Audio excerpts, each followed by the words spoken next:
Welcome everybody to this week's Toriko review. So, as this we start off this chapter with the groups going onto the island and seemingly down the well, and lo and behold, going down the well, they find out the island is just the tip of the tongue of a clam type thing that's referred to as a magnetic clam, which is a camping monster with a capture level of 1,000. So Jesus is just like, kick back, relax, eat up. They're like, are you really Gigi-san? And friggin' Star June is just like, whatever. No, friggin' I'm just gonna enjoy this puzzle plankton soup, which apparently is filled with puzzle plankton that can be that if you get a swarm of them, there's trillions, hundreds of trillions of them, and basically, however you put the puzzle pieces together, can produce an almost infinite amount of tastes. And basically says, oh, well, the amount of skill to make a puzzle plankton soup this good must be, you have no doubt, you must be the gold chef. Toriko's like, oh, why are you here? There's only one reason why I can think you're here. Well, then why, then, and that is on order of meteorite. And he's like, well, then why do you ask? He also states how that apparently he knows, like, oh, I heard you captured Pear, and that it unraveled a certain mystery. Something personal to Midra, saying, I know with certainty who he's going to have to aim his tongue spear at. Assuming, from what we've learned, I'm assuming he's, now wants to go after Akashia. And Brunchy basically says, oh, then we switch over to Brunchy, who's informed that once he got Mino to agree that once they all gather all of Akashia's full course, that he will release them all. And he's, happy about how he wants to survive his ordeal. Then we see, Gigi and Komatsu talk about the notebook that he found, the notebook that he made, and how, Gigi recorded his most important recipes in that book in code, and that he had to be obviously a well-skilled in order to do so, use it, or should I say, decipher it. But it doesn't matter, you don't need it anymore. You've already surpassed it. Okay, and then they're like, oh, so that means you must know how to where the rest of Akashi's full course is and how to cook it. He's like, generally speaking. And then he decides, this is like, they quickly eat, because, it's like, oh, well, we only got a month till the next clips, and we want to collect them all at the same time. And he's like, alright, well, I will decide. Jesus, like, I'll decide who to send where. And get the fucking thing that his eyes are underneath the mustache, which are actually his eyebrows. Which is funny. So then he basically, with his eyes bulging out, looks at everyone. It's He's like, all right, I know who. He figures out who's going where. GG first declares that because Area 6 is so hard, they're going to need the majority of the people to stay there, and that's how difficult it's going to be, because in Area 6 is ruled by the 8 King member of the sea, who lives in the dark black triangle. Is a whale that absorbs all light and matter, Whale King Moon, also known as Black Hole Whale. So damn. And it also said that supposedly his power, his sung as the greatest of the 8 kings, but that they'll still be able to send some elites to other areas. And this is where the chapter gets its namesake, the surprising pairs. First, he talks about how in the next continent of Area 5, the greatest treasury of Gourmet World, Food Region Forest. And that is where they will find Akashi's full course's meat dish news. And going there to capture it will be Zebra and Tengu Brunchy. That's so. Which, they're like, whatever. And in Area 4, the beautiful floating park Gourmet Garden, capturing Akashi's full course's dessert Earth will be none other than Sunny and Livebearer. And then we have Next, and then in Area 3 is the suspension bridge in the sky spanning between cloud continents. The developmental fever bridge, captured, which is where they will go capture Kasha's drink, Adam. Lo and behold, is Coco and Tyron. Tyron? Whatever. Was a chef guy. Which kind of makes sense. And Area 2, the origin of life, the continent beginnings, capturing the main dish of Akasha's full course, God. So shockingly, God's already here. Will be Toriko and statue. Do you realize how insane that is? I know I remember, Strider. Funny thing about him was when Komatsu was on death's door. He was hoping that Komatsu was gonna die, so that way Toriko and Sergeant can pair up. But I guess for the purposes of the story, he's forced them to work together anyway. So it's kind of like he's sort of getting his wish of Toriko and Sergeant partnering up. But all of these are going to be some epic arcs, and I hope, for the love of God, that we don't skip over any of them. So, Sunny has objections going with Library, and then G basically says, well, if everyone is able to capture their item on the full course, they will then all go to Area 1, where they will attain Akasha's hors d'oeuvre center, which is kind of odd because everyone thought that God would be, the one in Area 1 because it's God, and that, or so with the center is stated as the phantasmal revival ingredient, and Sunny has an objection working with Livebearer. Tengenbrunchy has an objection working with Zebra. Coco and Triran were like, whatever, good, we'll be working with you. And then Starjun and Toriko just looking at, giving weird looks to each other, saying, oh, okay. So we learned a lot of interesting information. We learned which ingredients are where. Area 5 is news. Area 4 is Earth. Area 3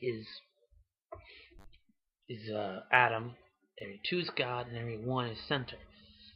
Now, we already know that Area 4 is the Mother Snake. We don't know which 8 kings in Area 5.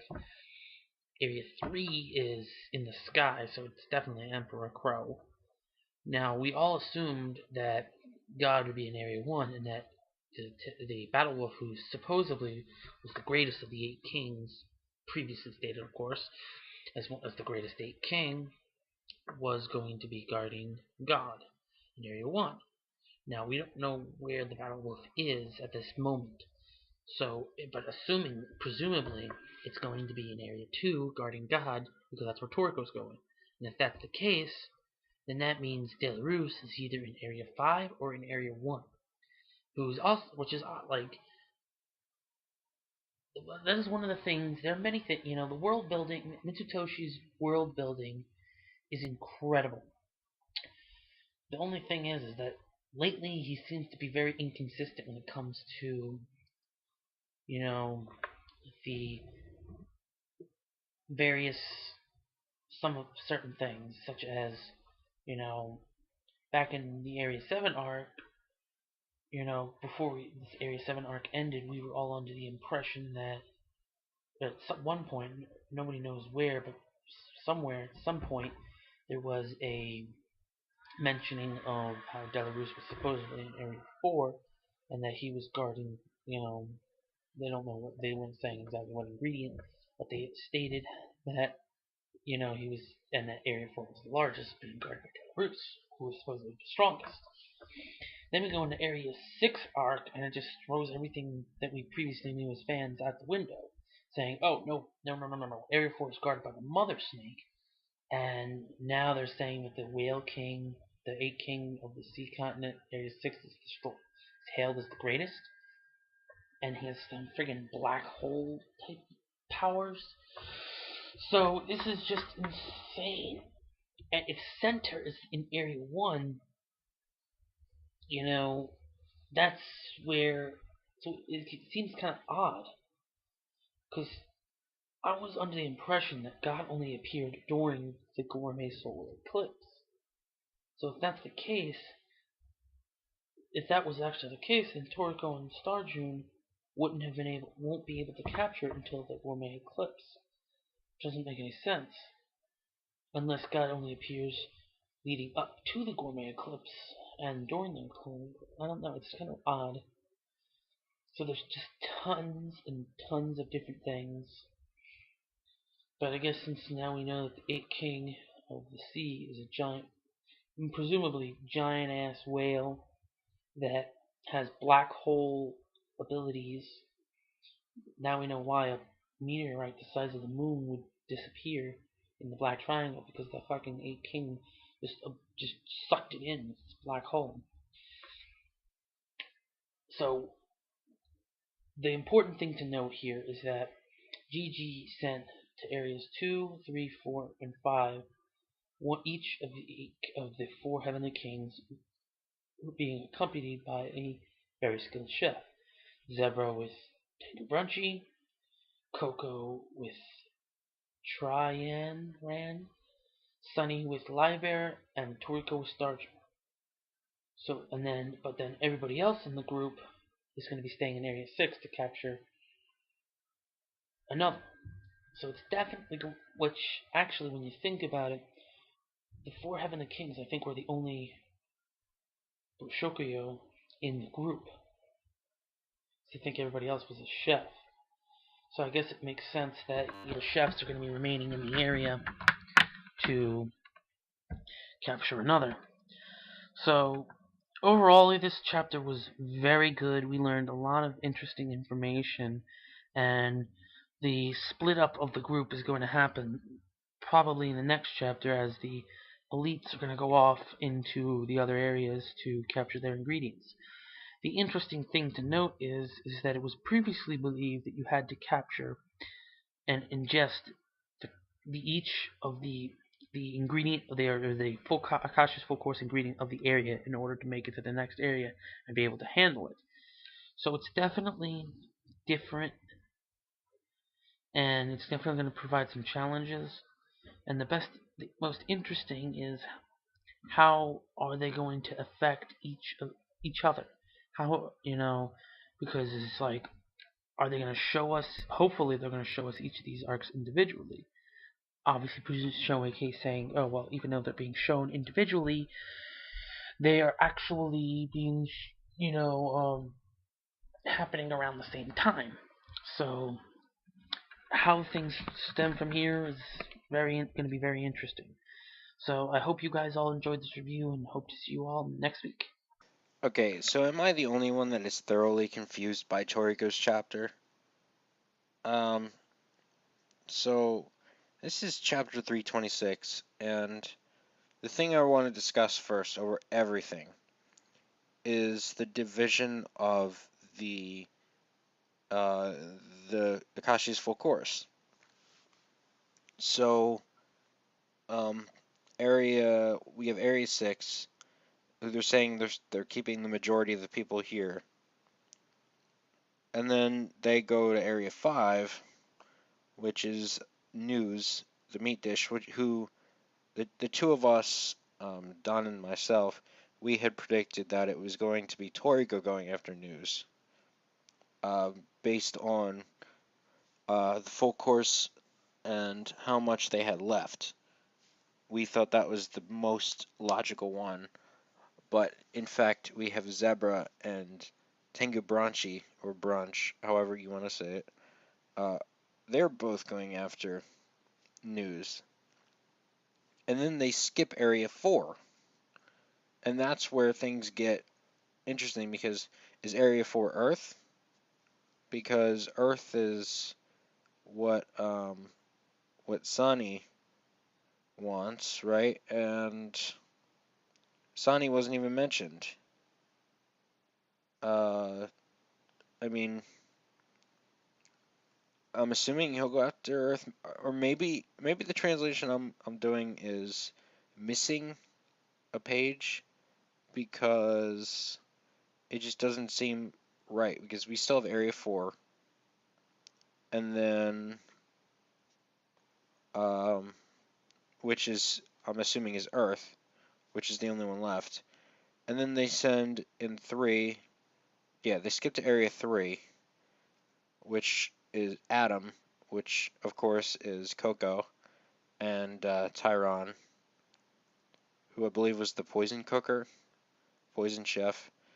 And then freaking Area 2, the origin of life, the continent of beginnings, capturing the main dish of full course God will be, and this is where I got hype, Toriko and yes, we got fucking Toriko and Starjun, the combo that I wanted from the beginning. Not from the beginning, but do you guys? I don't know how long you guys have been watching our fucking Toriko reviews, but I said, look, Komatsu needs to die, which he hasn't. I'm like, because the better combo would be Toriko and Starjun. And what have we got? The ones who are going after God. Fucking Toriko and Starjun. Yes, that's what I want to see. But the thing that I'm thoroughly confused on when it comes to that is they're going after that, and then they're going after the hors d'oeuvre center. What? I thought that was supposed to be last. So are you going to tell me that the thing that is the most powerful, especially specifically of the full course, is not going to be last? Now something is not right there. Um, I I did want to wait for the manga stream translation to see if there was missing pages, or translation errors, but I just I don't know. I mean, it's already 6:35 at night, and I got to get this review done. So I will make an addendum maybe, if it comes out before I get a chance to upload it. But that has me confused because Area 2 is supposedly going to have God. But isn't that supposed to happen in the solar eclipse? So they still have a month, right? So what the fuck's going on? I don't know. And then apparently Center is going to be the last thing they capture, and then we're still missing Earth. So what, I just don't understand. That's why I don't know. We need more because Sonny has an objection, right? And yet he wasn't even called unless there's a missing page. And yeah, there's a lot. Now the next thing I want to talk about is the fact that the Whale King Moon is sung as the greatest of the 8 kings, according to Gigi. What? So a lot of people were struggling between the idea that Deruth, or Deruth, depending on translation, Deruth or the Battle Wolf were going to be the strongest. But if Gigi's hype is correct, in fact, Area 6's Whale King Moon is going to be the strongest, or the greatest. Doesn't necessarily mean the strongest, but that's what it implies. It looks like from what we see, it looks like a shellfish that has a fucking moon on its back as a shell. That's what it looks like to me. If so, are you kidding me? Like, could that be like the meteorite, right? They said at one point a meteorite the size of the moon dropped into the ocean. Could that have been the could that have been the Whale King?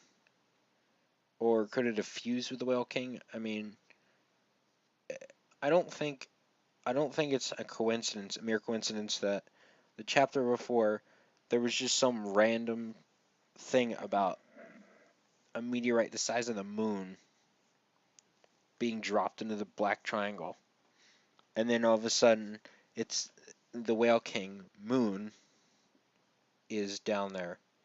Um, I mean, that's my thought on that. I mean, what are your thoughts on that, people? Do you think it's a coincidence? Do you think maybe this thing's gonna be moon-sized?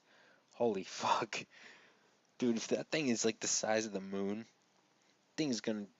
I mean, forget Heracles being gigantic. If that thing is the size of a moon, that is gonna be insane. Like, what? Like, we're talking about, like, something the size of the US, I believe. Um, I believe that's a correct comparison. Um, I'm looking this up as I speak now because I'm trying to check myself before I strike myself. Um, so I mean, we have that. Uh, okay. No, I'm actually bigger than the U.S., but in terms of width, it's about the same size as the U.S., except it is like obviously like height-wise not so much. So like from New York to L.A. or Maine to L.A. or whatever, um, is bigger or is like about as big, about as wide as the moon. Uh, and and then that doesn't even like count like the spherical, like the height. I don't know, but uh, yeah. Uh, fucking if the Whale King is the size of the moon, like the moon that we know, it's larger than the United States put together, and that includes Alaska. Which I mean, I can't even imagine seeing a monster the size of a city. The thing would block the skyline, let alone an entire state, let alone an entire fucking country.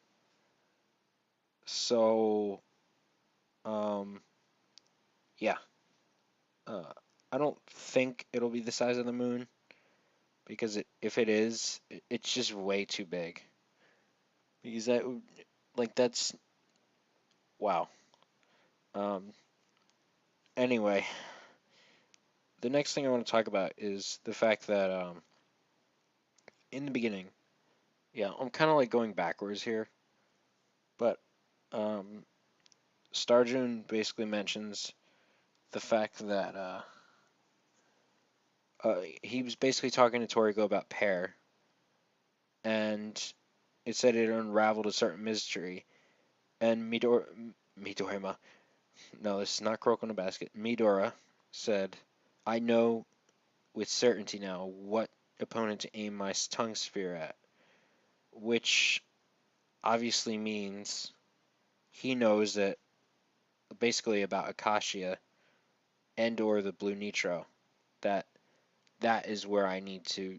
Those are the enemies that I need to go after, not Toriko, obviously, or the Heavenly Kings. So I think Midora is. I don't want to say a permanent ally, but I do want to say for now he is an absolute ally. Um, could change, certainly, but man, it's raining hard out of nowhere. That's honestly that's about it. Uh, fucking Toriko and Starjun. That's what I wanted to see. That hyped me. That was hype. This chapter was fucking awesome, except for, but it was confusing as shit. So that's it. Thank you all for listening, and we will see you all next week, hopefully with more explanation. Okay, so apparently there was a page missing. I just went back and looked at it on another freaking site. That's why I should have done that before I even started reviewing, but so Area 4 was actually divided up with Sani and Livebearer, which is very, very interesting. That's why he has an objection, because Livebearer is fucking creepy compared to him, I guess. But I do like that. Obviously, the Mother Snake. I mean, it's been retconned, I think, from Dayrus to Mother Snake as Area 4. Um, I wonder where the battle. Didn't they say the Battle Wolf was Area 1? But I don't know. Anyway, uh, sorry for any confusions I might have given anybody, but that's it. Thank you all for listening.